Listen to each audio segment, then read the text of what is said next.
Christine was bored on a Tuesday night, and her roommate, Iris, had gone out with her friends.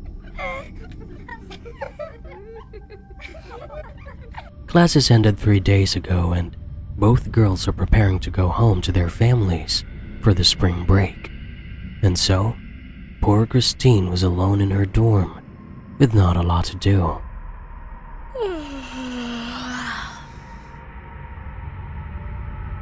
After half an hour of mindlessly watching YouTube videos, she decided to go on her favorite time waster, Omegle. She went into a chat room with a young man her age, Peter. She saw that he was wearing an AC/DC shirt and she asked about it. He said he was a fan of 70s and 80s rock bands and, well, she was too. This was the music her dad used to play when she was a child, and it was a rare thing for Christine to find someone her age with similar taste in music. They talked about the bands they loved from the era, and he sent her a few video links. They both listened together. This was the longest conversation she has ever had on Omegle. Then, Peter sent her a really long link. It wasn't to YouTube or Spotify or any other platform. She was confused. He said it's access to his own collection. When she clicked it, her antivirus software alerted her to a possible malware. Peter assured her that this is a false alarm because those are essentially just music files and unseen videos of her favorite bands. After thinking about it for a while, she clicked it.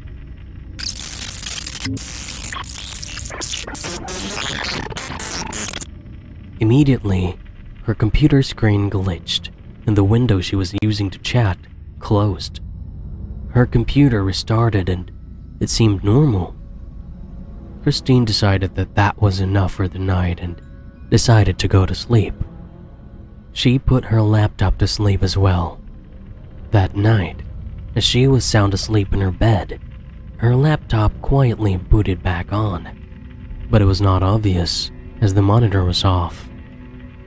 In the morning, as her roommate Iris was sleeping, she opened her email. Among all the school-related emails and spam, there was a curious message that said, "It was nice seeing you last night." She opened it and saw a couple of videos. When she clicked it, she was horrified with what she saw. It was pictures of her sleeping. The videos were hours long. She looked at her bed and then her webcam and quickly put two and two together. The link she clicked put a malware on her laptop that can turn on her webcam. She quickly deleted the message, but was interrupted by a message on her Facebook. It was from a faceless account, Peter. He said, "Thank you for the chat last night. You're so pretty when you sleep." She blocked him immediately. She searched online for new antivirus software to try and take out the malware in her laptop because clearly the prior one doesn't work. However, she suddenly got another chat message. It was Peter again, this time with a new account. She clicked it and saw that he logged everything she typed on her keyboard since the night before, including her last search for antivirus software. It became clear that not only can he now turn her camera on, but he also installed a key logging software on her laptop that enabled him to record everything she's typing. This really freaked Christine out. She gets another message from the guy. "The problem with you hot girls is that you are so superficial. You only want to date hot men, the Chads of the world. What about intelligent men, true gentlemen like me? You are just like all the Stacys out there." She replied, "If you weren't such a creep, maybe women would like you more. Stop messaging me." Then, another message. He sent her pictures of herself that were private on her profile. One where she is taking a selfie with Iris, one where she is smiling directly at the camera. Christine was shocked. She couldn't believe what she was seeing. Afraid for her safety, she talked to Iris about the concerning things on her laptop. Iris was horrified when she heard about all the things Christine was experiencing and told her this was one big red flag after another. She suggested that Christine report it to the authorities. Christine agreed. Iris then referred her to a friend, Mike, who has a specialized repair shop and can fix her laptop or reformat it if necessary. While the ladies were talking, Christine gets another message from an anonymous account. This time, it was the same pictures of her and Iris, but now edited. The pictures horrified them. The eyes are hollowed out, and they have red bloody gashes on their neck, cheeks, and chest. A message right under the image said, "I know what you are doing." Even though this was unnerving, Iris told her not to take it seriously and just work to make sure that the guy is blocked from their lives forever. Christine thanked her and quickly went to Mike's shop. Christine spoke to Mike, the repair guy, and told him everything. He said that she must be very careful about clicking random links next time, as it allows all sorts of viruses to get installed to her computer. While she was busy talking to Mike, she got her phone and saw a deluge of missed calls. It's all from Iris. She realized that her roommate has called her 7 times without her noticing. She called Iris, but gets no response. She rushed out of the shop and told Mike that she will be back. She ran through the dorm hallways, calling the police on her phone as she ran. She sees footsteps on the door to their room and brings out a pepper spray. But then, she saw what looked to be blood on the floor on their dorm room. And as she stared at it nervously, she got another anonymous message on her phone. It was a close-up image of a bloody hand. It was clearly of Iris. She rushes into Iris's dorm room, and there she was.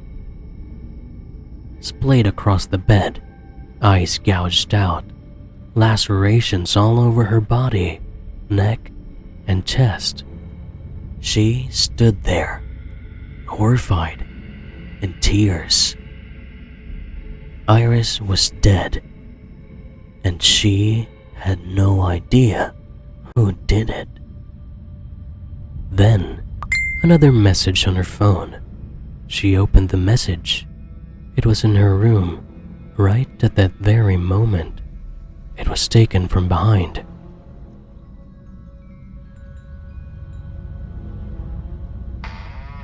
She hears her closet door creak open, and Peter lunges towards her. Quick to her feet, she moved away and showered his face with pepper spray. He screams as he covers his eyes.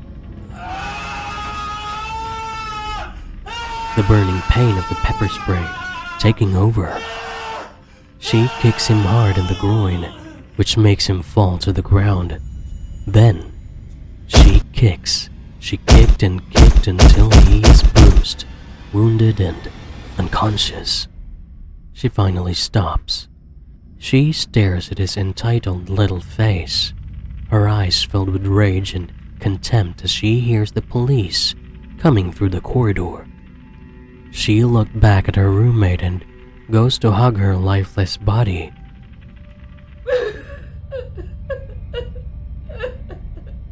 As the policemen open the door to their dorm, which is now a murder site. Eventually, Peter was arrested and tried for murder.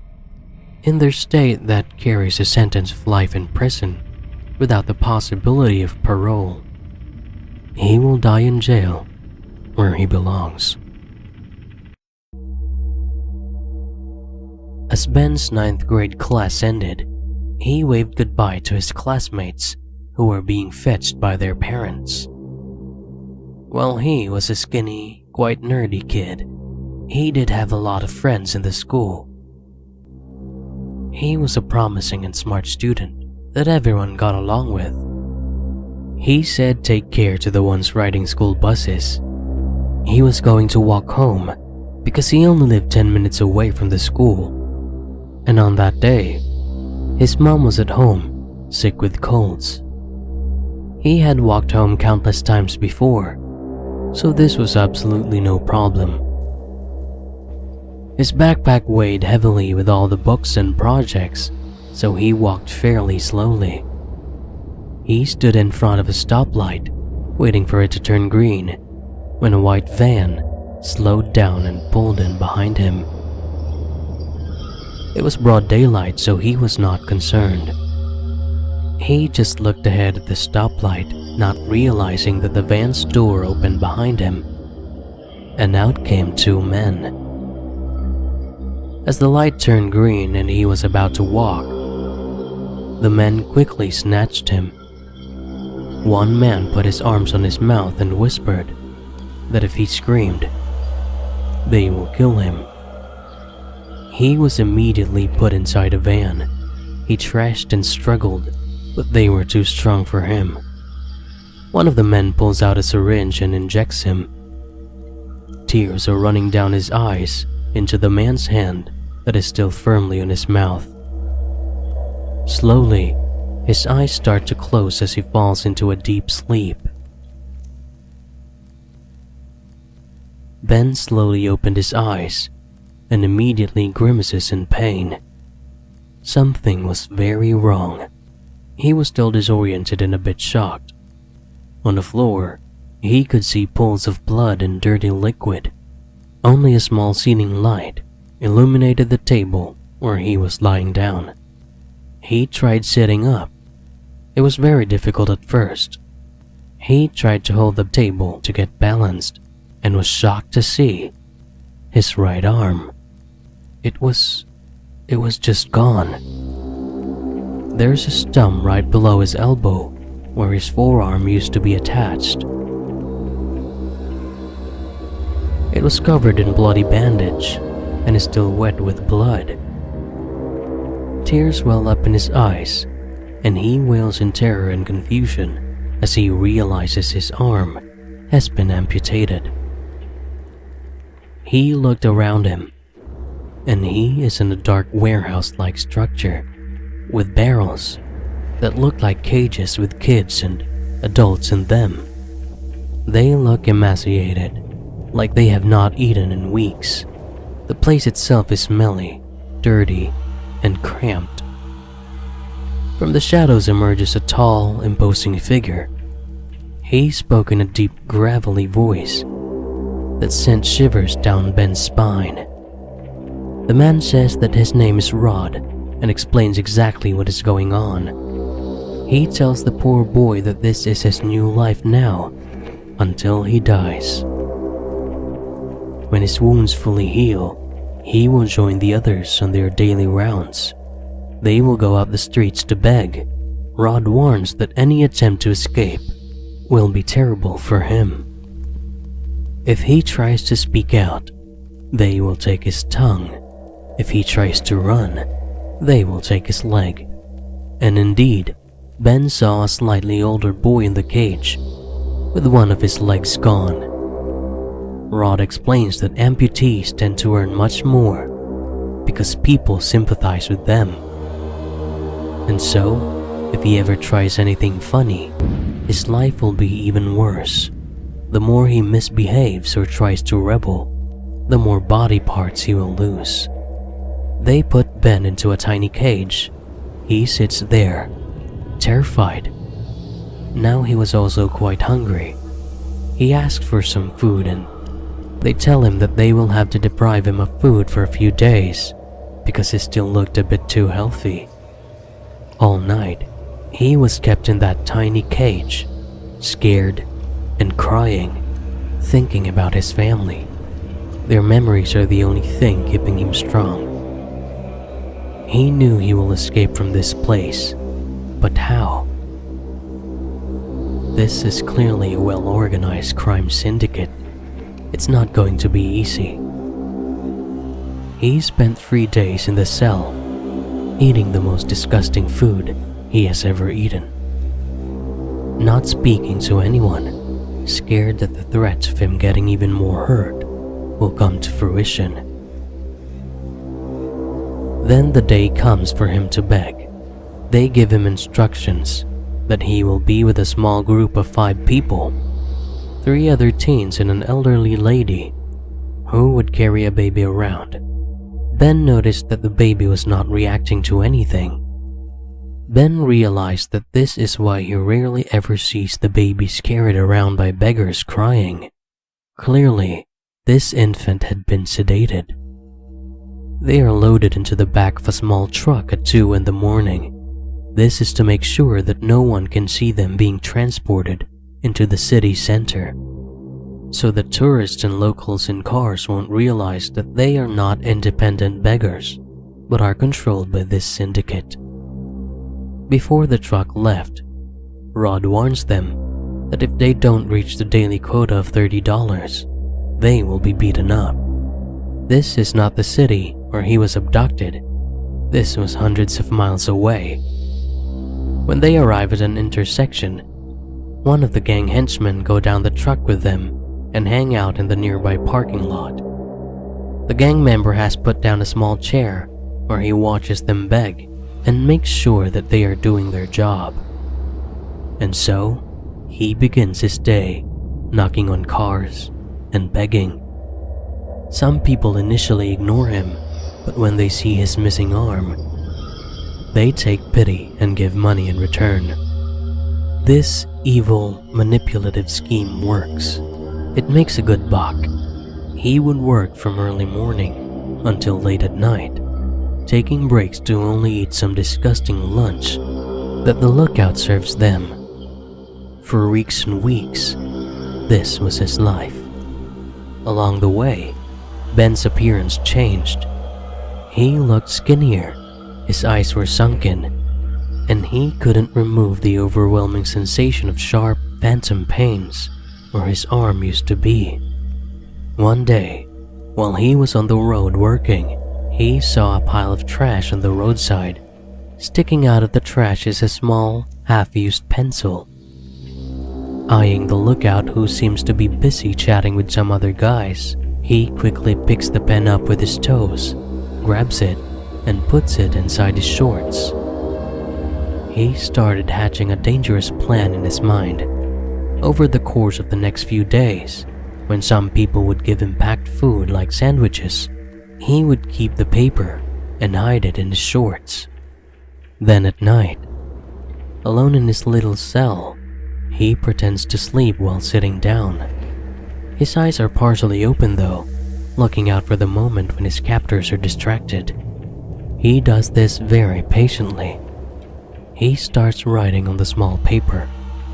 He wrote how he needed help and instructions that would lead them to the place where they are being kept. He even drew a little map based on their journey in the truck. He wrote several copies of this over the next few days. While he was writing, he hears, "What's that?" He thought he was caught, but it was just another kid being delivered. This time, a late teen girl. They put her on the table and proceeded to get the saw. The traumatic buzzing sound as they cut parts of her makes him teary-eyed and strengthened his resolve to get away from this place. He finished writing on the last few sheets as the pencil finally runs out of lead. He hides it in his shorts. For the next few days, there was no real opportunity to ask anyone for help. But Ben is patient and determined. At night, alone in his cell, it is the memory of his parents keeping the fire in him burning. From the other side of his cell, he could see the new girl, absolutely mentally destroyed and traumatized by what was done to her. That same day, his chance would come, but not in the way he expected, but in a way that was horrifying. They were once again loaded into the truck, this time with a new girl. She is now being given the same instructions he was given.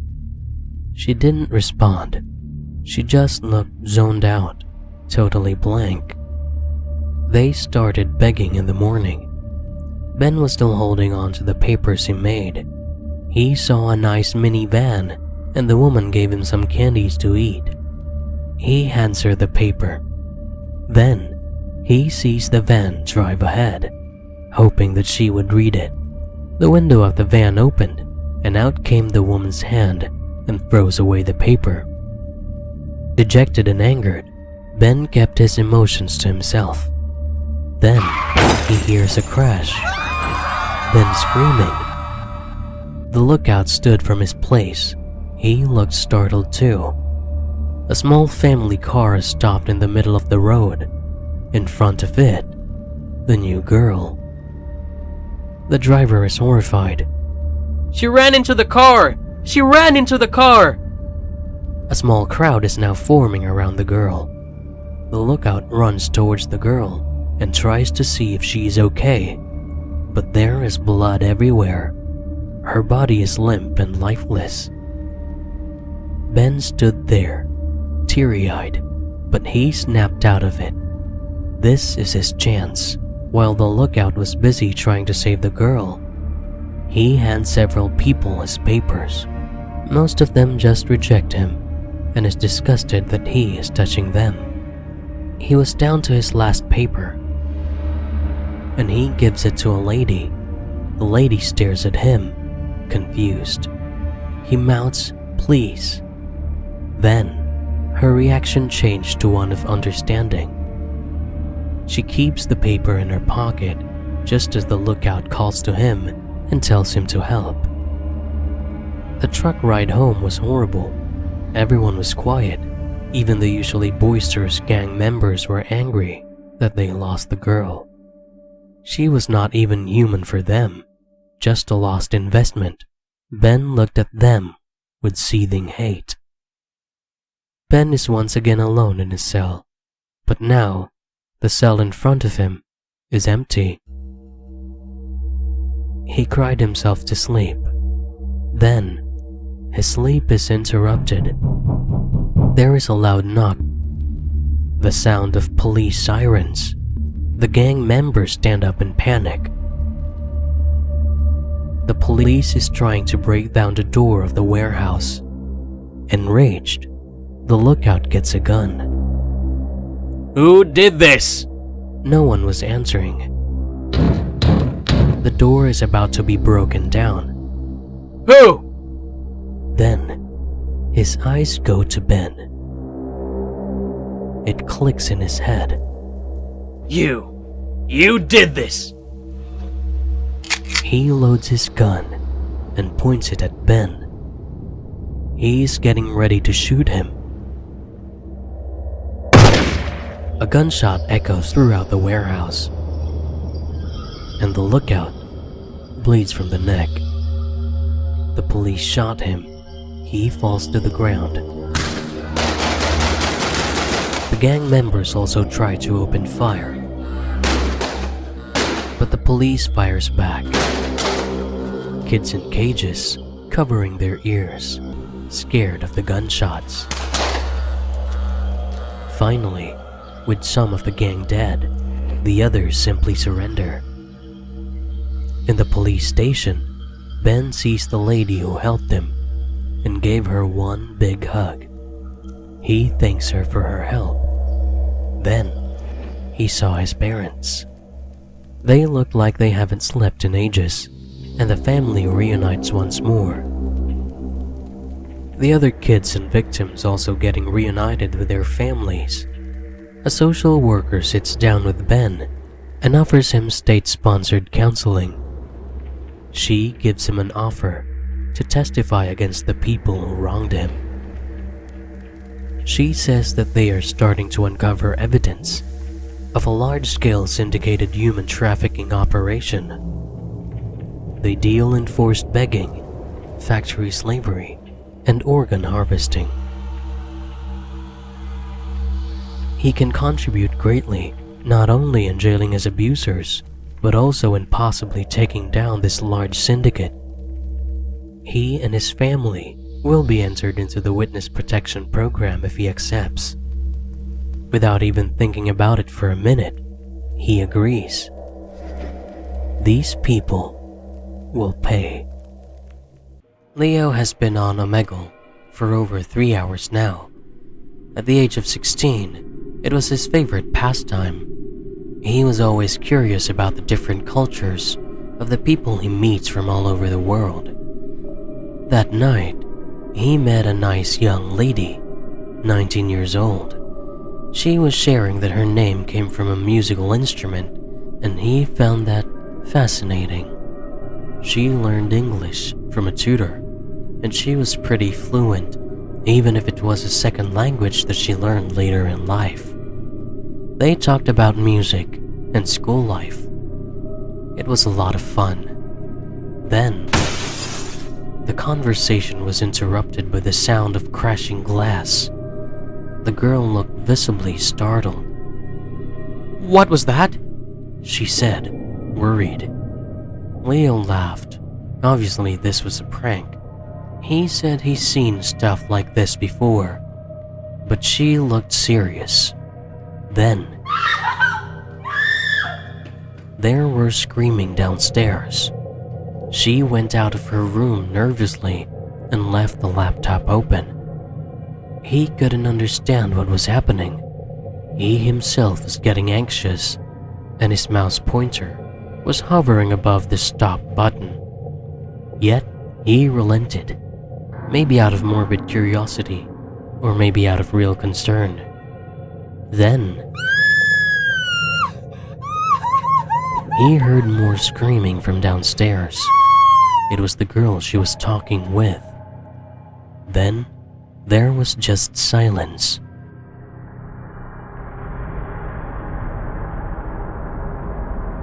"Hello?" he asked. "Are you there?" Then, a sudden thud. Then the sound of loud footsteps going up the stairs.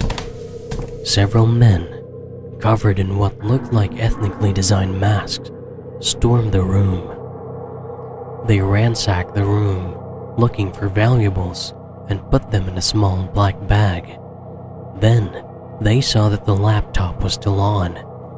They stared at it for a few seconds, and then the Omegle Chat just stopped. Leo sat there, stunned. He didn't know if this was a prank or the real deal. It all happened so fast, he couldn't really react. A thought came to his mind. Maybe I should call the cops. But would they believe him? What could they even do? They're not even in the same country. He just laughed. It was not real, obviously. It was staged prank. Over the next few days, while at school, he would randomly look for the girl's name on his smartphone. He really expected to see himself in a YouTube, Instagram, or TikTok prank compilation video, or show up in some scary stories narration or animation. Then, 3 days later, his searching yielded a result. A family of 6 murdered halfway across the world. Mom, Dad, the housemaid, and 3 of the children bludgeoned to death by house robbers in broad daylight. He almost drops his phone when he sees it, the picture of his Omegle friend, now deceased. There was nothing he could have realistically done, but he knows he will carry this guilt for a long, long time.